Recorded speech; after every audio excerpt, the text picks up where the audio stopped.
ہمارے نبی صلی اللہ علیہ وسلم اور شام کا سفر۔ مکہ میں ایک مالدار خاتون تھی، ان کا نام خدیجہ تھا۔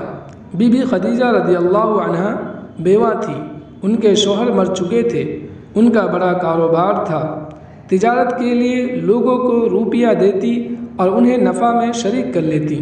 پیارے رسول صلی اللہ علیہ وسلم کی امانت داری اور سچائی کا چرچا سنا تو بی بی خدیجہ رضی اللہ عنہا نے خواہش کی کہ آپ ان کا مال تجارت لے کر سفر پر جائیں۔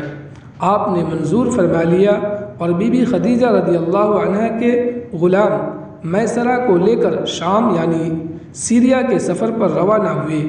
آپ نے بڑی محنت، عقل مندی اور سچائی سے کام کیا۔ سوالات: بی بی خدیجہ رضی اللہ عنہا کون تھی؟ سوال 2، بی بی خدیجہ رضی اللہ عنہا نے آپ صلی اللہ علیہ وسلم سے کیا خواہش ظاہر کی؟ کمنٹ کر کے اپنے علم میں اضافہ کیجیے۔